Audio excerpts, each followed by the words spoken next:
Assalamualaikum warahmatullahi wabarakatuh. Perkenalkan, nama saya Komaria Banwati dengan NPM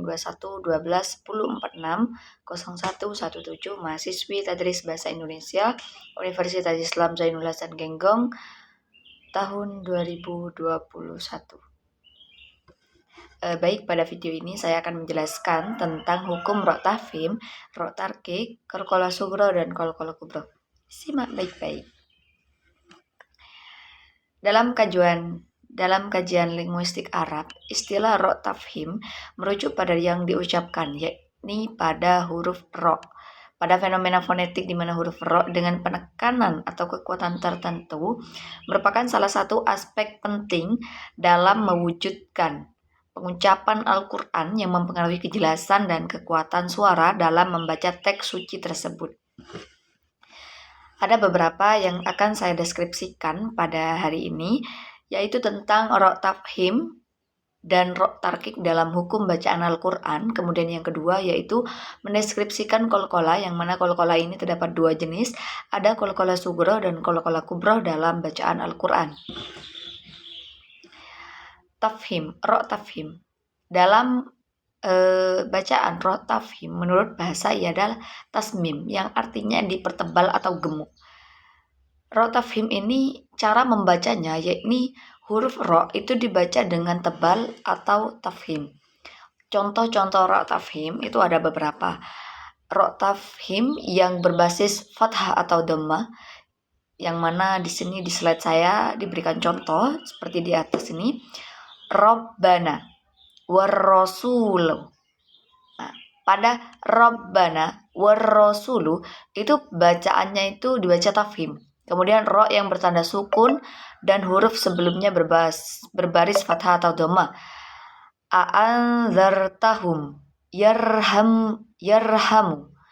Pada bacaan adar, a'andar dan juga yarham itu dibaca tafhim. Kemudian yang ketiga, ro di hujung kalimat dibaca sebagai sukun karena wakaf yang mendatang. Contohnya di sini ma'al abror wa huwa syakur. Nah, dibaca tebal juga ya. Kemudian yang keempat adalah ro di hujung kalimat dibaca sebagai sukun karena wakaf yang mendatang. Contohnya di sini fa'alaikas sabr. Kemudian yang kedua yaitu bacaan tarkik, atau yang mana bacaan tarkik ini merupakan cara membaca ro secara tipis. Contohnya di sini ada beberapa. Yang pertama, ro yang berbasis kasro. Contohnya minar rijali tajri. Kemudian yang kedua, ro yang bertanda sukun selepas huruf yang berbasis kasro dengan bertemu huruf yang bukan huruf isti'la. Contohnya di sini mirfaqoh, fir'aun, miryatun. Kemudian yang ketiga, ro di ujung kalimat yang disukunkan, wakaf yang mendatang atau sebelumnya terdapat huruf sukun dan bukan huruf isti'la, dan sebelum huruf bertanda sukun itu terdapat huruf yang berbasis kasroh. Di sini contohnya ada fihi dzikri, iyahum wal kibri. Kemudian yang keempat, ro di penghujung kalimat yang disukunkan, wakaf yang mendatang dan sebelumnya. Contohnya di sini ala kulli syai'in qadir.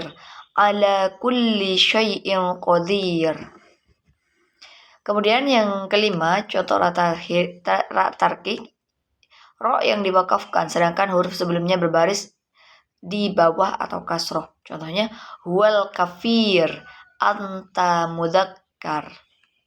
Jadi sebelumnya berbaris kasroh. Kemudian yang selanjutnya yakni qalqalah. Qalqalah diartikan sebagai getaran suara ketika mengucapkan huruf sukun sehingga menimbulkan pantulan yang kuat. Dalam qalqalah di sini disebutkan ada dua.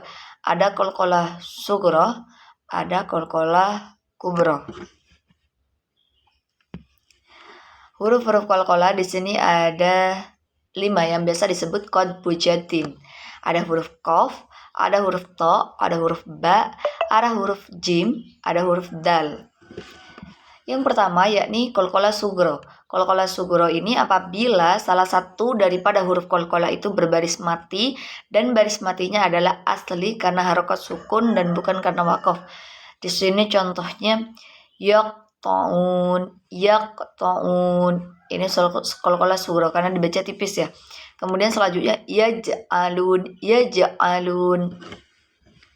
Kemudian yang selanjutnya qalqalah kubro.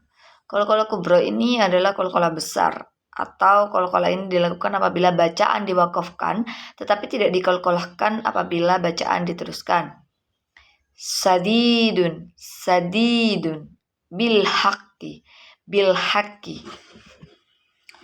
Terima kasih, mungkin itu saja yang dapat disampaikan, kurang lebihnya mohon maaf. Wallahul muwaffiq ila aqwamit thoriq. Wassalamualaikum warahmatullahi wabarakatuh.